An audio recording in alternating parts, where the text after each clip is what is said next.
Bonsoir, contente de vous retrouver pour ce live quotidien, live de partage, de prise de conscience. Je suis Julie Girard, coach d'affaires au service de la qualité de vie du dirigeant et de ses équipes.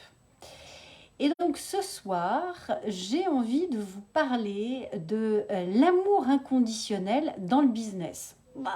C'est quoi le lien avec le business? Un élément que j'ai mis du temps vraiment à comprendre, à ressentir, c'est le fameux qui donne reçoit. Longtemps dans ma dynamique entrepreneuriale, surtout avec mon profil très orienté résultat, je me disais si je fais une action, j'attends un retour sur investissement. Forcément, quand on est entrepreneur et qu'on mène des actions commerciales, on attend un retour sur investissement. C'est la base de l'interaction. C'est le moyen d'aller, de développer ses affaires. Et forcément, il y a des attentes, bien souvent dans les actions commerciales, mais aussi parfois dans les suivis avec les clients où j'attends des résultats, j'attends de la recommandation, j'attends de la reconnaissance.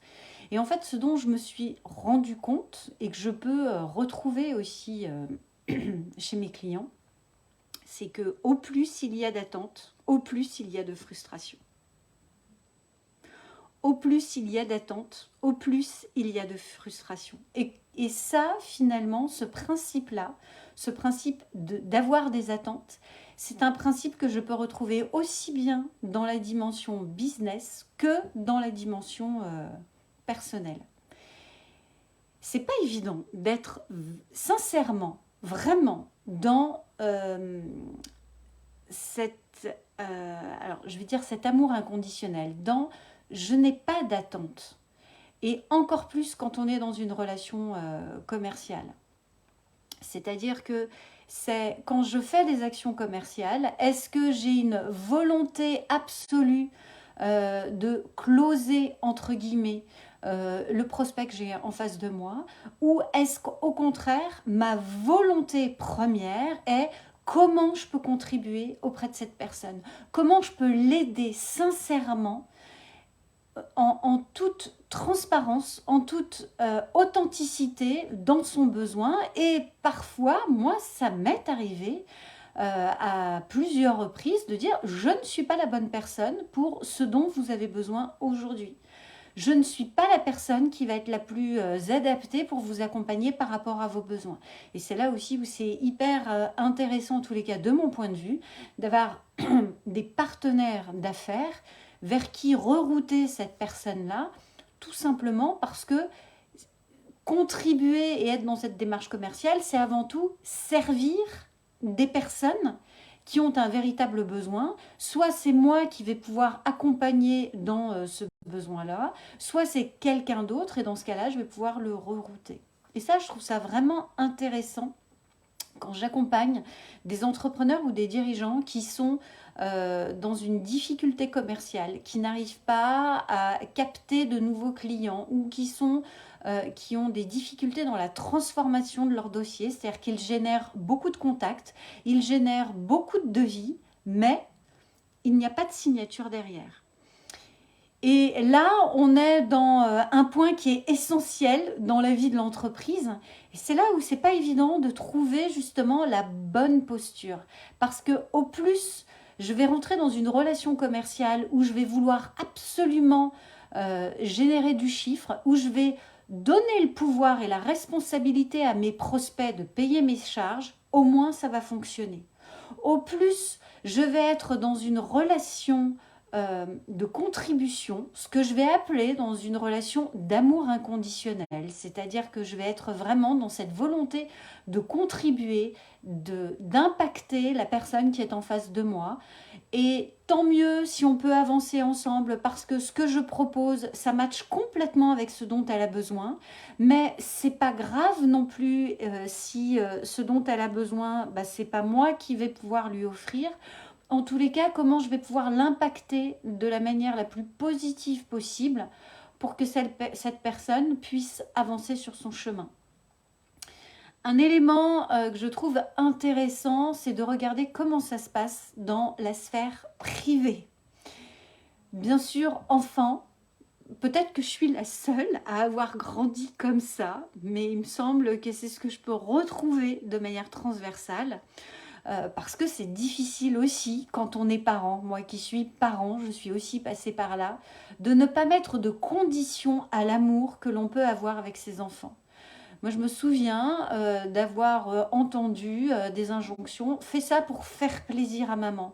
Ah, quand tu fais ça, ça fait pas plaisir à maman, ça fatigue maman. Ou c'est méchant vis-à-vis de maman. Fais ça pour faire plaisir. Et du coup, là, on rentre dans une relation d'amour conditionnel. Si tu fais ça, je t'aime. Si tu le fais pas, je t'aimerai pas autant.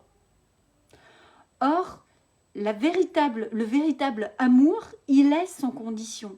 Que tu fasses bien ou pas, je t'aime quand même. Que tu te plantes ou pas, je t'aime quand même. Que tu sois bon ou pas à l'école, je t'aime quand même. Que tu sois mal luné en ce moment, je t'aime quand même. Et finalement, ce point crucial d'amour inconditionnel, de quels que soient tes mots, tes résultats, tes actes ou tes actions du moment, quoi que tu fasses, je t'aime.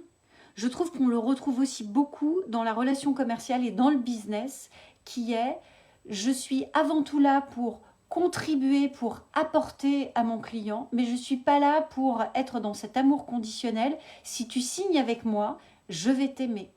Ou si tu es satisfait de moi, je vais t'aimer et je vais me sentir aimé aussi. Parce que finalement, ça vient jouer aussi sur son amour-propre et sur cette relation qui fait que j'attends de l'extérieur de la reconnaissance, alors que la reconnaissance, elle vient de l'intérieur.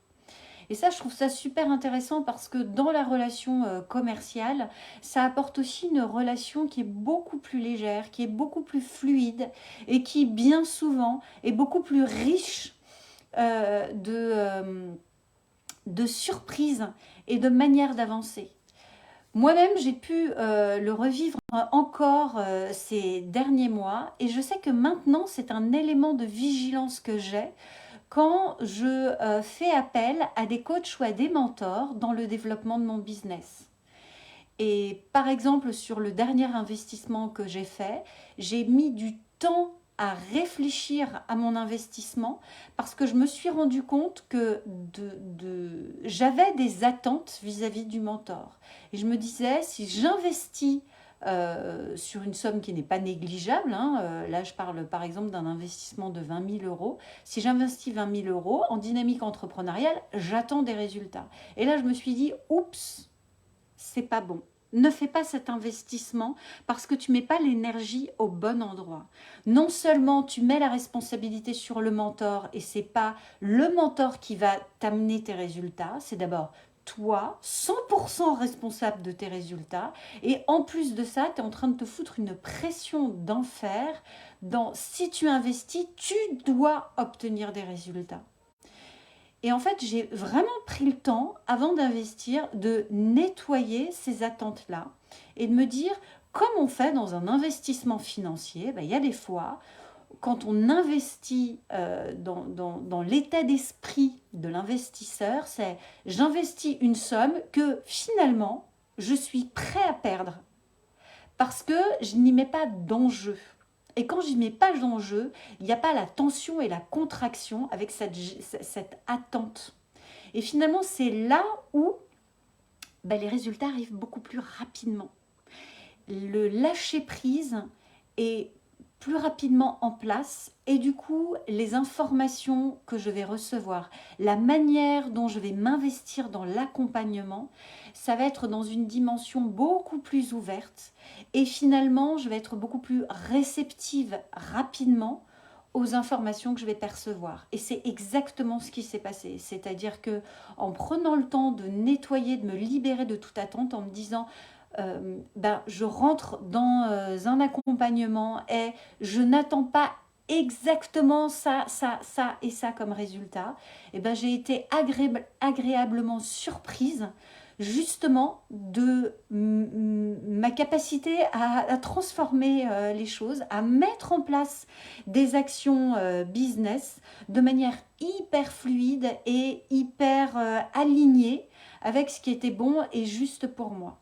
Et ça, je trouve ça super intéressant d'être dans cette énergie-là, encore plus dans l'énergie entrepreneuriale.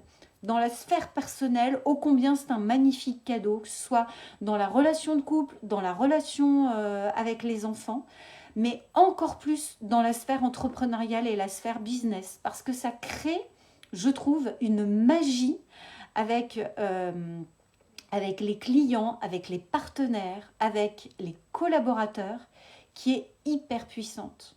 Je ne sais pas comment ça résonne pour vous et je serais vraiment curieuse de percevoir si c'est quelque chose qui est conscient chez vous ou pas. Comment vous vivez justement cet amour inconditionnel et comment ça se retranscrit, retraduit justement dans votre relation commerciale ou dans les interactions que vous pouvez avoir avec peut-être les coachs, les mentors, les prestataires avec lesquels vous travaillez et avec lesquels vous interagissez. Parce que la manière, les attentes que nous avons vis-à-vis des autres, ce sont les attentes que nous avons vis-à-vis de nous-mêmes. Et bien souvent, c'est qu'il y a une hyper-exigence de nous qui se retraduit sur une hyper-exigence chez les autres.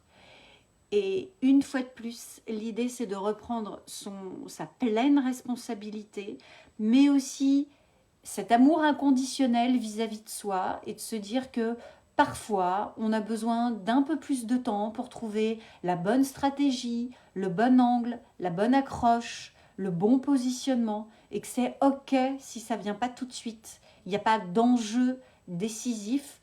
Quand bien même on est dans une relation commerciale, parfois ça prend du temps de trouver la bonne manière de trouver les prospects, les clients avec qui vous allez travailler, avec qui vous allez vraiment être en phase.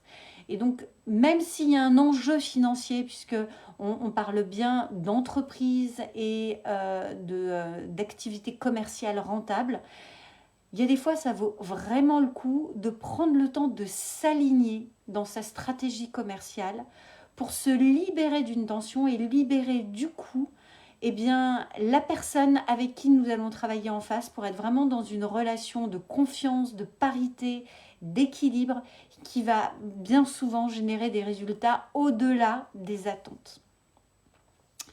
Voilà pour mon partage du jour. Grand merci à vous de votre présence. Je vous souhaite une magnifique soirée et je vous dis à demain. Bye bye.